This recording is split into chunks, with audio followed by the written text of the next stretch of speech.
आश्रम का प्रवेश द्वार जो खरेला गांव के पास बना है। सीढ़ियां चढ़ने पर जैसे ही हम आगे बढ़ते हैं, हमारा ध्यान जाता है उस विशाल द्वार की ओर जो किले की भांति बुंदेली शैली में निर्मित है। द्वार की शैली में छपरादार छज्जा, जालीदार खिड़कियां, स्तंभ और ऊपर की ओर बढ़ता हुआ शिखर पर स्थित एक मोर की विशाल मूर्ति पंख फैलाए हुए गरिमामय मुद्रा में है। ये मोर किसी सजावट मात्र नहीं बल्कि संकेत है कि ये स्थान जीवन, पवित्रता और शौर्य का केंद्र है। वैदिक शैव और बौद्ध संस्कृति का एक ही भूमि पर मिलती हैं। जब आप श्रृंगी ऋषि आश्रम के मुख्य द्वार की सीढ़ियों पर चढ़ते हैं तो सिर्फ परिसर में पुराने शिवलिंग, खंडित मूर्तियां आज भी बिखरे हुए हैं। ये अवशेष गवाही देते हैं कि यहाँ कभी ऋषियों की तपोभूमि के साथ बौद्ध साधना केंद्र भी रहा है।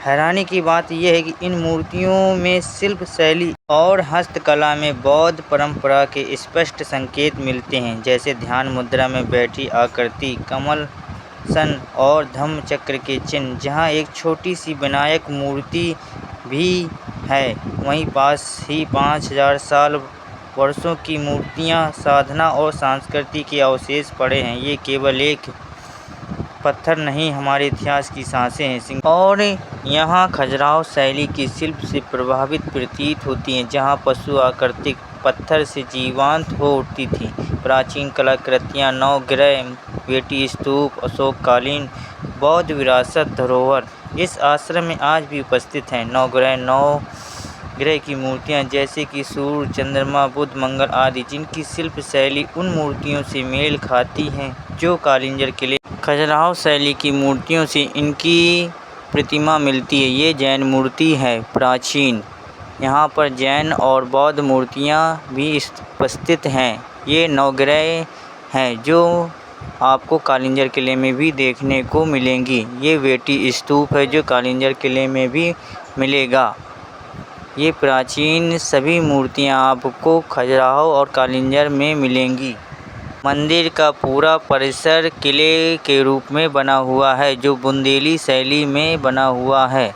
गुफा शिव पहाड़ियों का स्वरूप किला शैली। इस द्वार संरचना के पीछे व नीचे पहाड़ियों की ओर एक छोटी शिव की गुफा बनाई गई है। वहाँ अंदर कुछ एकल समाधि जैसा स्थान है, जहाँ संभवतः श्री ऋषि साधना करते होंगे। ये गुफा ना तो बहुत बड़ी है ना बहुत अत्यंत, लेकिन उसका प्रकाश, अंधकार, अलाव की राख और दीवारों पर पत्थर राशियाँ इस बात की गवाही देती हैं कि वहाँ साधना और ध्यान हुआ करता था।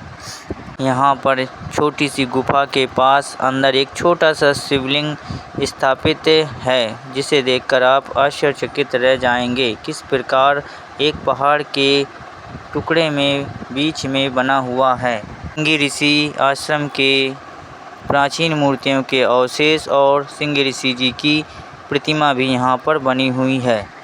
आसपास की पहाड़ियाँ इस आश्रम को एक प्राकृतिक किले का स्वरूप देती हैं, जैसे मध्य भारत की मदन महल, जबलपुर की पहाड़ियाँ का वातावरण। वे पर्वत, छोटी चोटियाँ, चट्टानी ढलानें सब मिलकर एक विशाल रचनात्मक परिवेश देते हैं। इस तरह संपूर्ण परिसर एक किला मंदिर संयोजन जैसा नज़र आता है, जिसमें मंदिर, गुफाएं, चौकी, पथ व्यवस्था और प्राकृतिक एक दूसरे में समाहित है। विशेष आकर्षण 3 बिंदु: पेड़ पौधे, कुआं एवं तालाब। वैसे भी तालाब, पानी, हरियाली किसी तीर्थ स्थल की आत्मा होते हैं। प्राचीन कुआं और 2 तालाब जीवन की धारा। किला जैसा ये आश्रम परिसर पहाड़ियों में बसा हुआ, पर इसके बीचों बीच एक प्राचीन कुआं। ये कुआं आज भी पहले की तरह भरा हुआ है।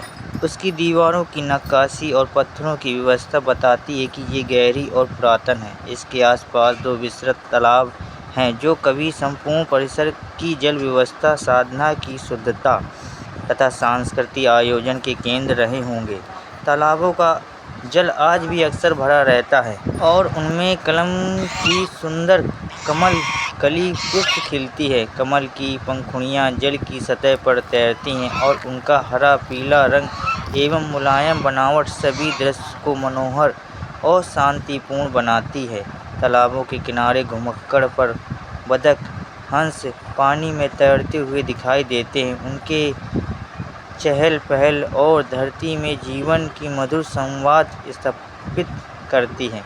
जैसे ही शाम की छाया तालाब पर पड़ी, पानी में सूरज की किरणें सुनहरी रोशनी बिखेरती हैं।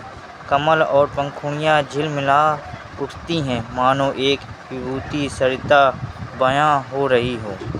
जैसे ही शाम की छाया तालाब पर पड़ी, पानी में सूरज की किरणें सुनहरी रोशनी बिखेरती हैं। कमल और पंखुड़ियाँ झिलमिला हो उठती हैं, मानो एक विभूति सरिता बयां हो रही हों। तालाबों के फासले, तालाबों की गहराई, किनारों की सीढ़ियाँ, ये संकेत देते हैं कि यहाँ कभी पवित्र स्नान, जल अनुष्ठान, वस्त्रु पूजा और आती जाती श्रद्धालुओं का सरोवर हुआ करता था।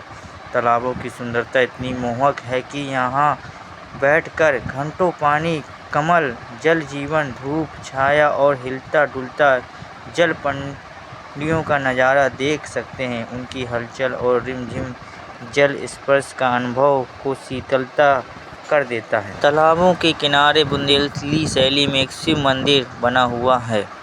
यहाँ पर हवन कुंड और प्राचीन जबलपुर के पहाड़ों की आकृतियाँ आपको देखने को मिलेंगी। अंत में एक विशिष्ट स्थान पर बैठी श्रृंगी ऋषि जी की प्रतिमा है, जो इस भूभाग की पहचान और श्रद्धा का केंद्र है। आपका विषय अत्यंत समृद्ध और सांस्कृतिक रूप से महत्वपूर्ण है। श्रृंगी ऋषि आश्रम खरेला न केवल आध्यात्मिक धरोहर है, बल्कि इसमें इतिहास, स्थापत्य, मूर्तिकला और प्राकृतिक का दुर्लभ संगम भी मिलता है। नमस्कार साथियों, मैं आज आपको ले चलने वाला हूँ एक ऐसे स्थल की ओर जो न सिर्फ इतिहास की धरोहर है, बल्कि अध्यात्म, तपस्या और शिल्प कला का संगम भी है। यहाँ पर प्राचीन जैन मूर्तियों के अवशेष आज भी विद्यमान हैं।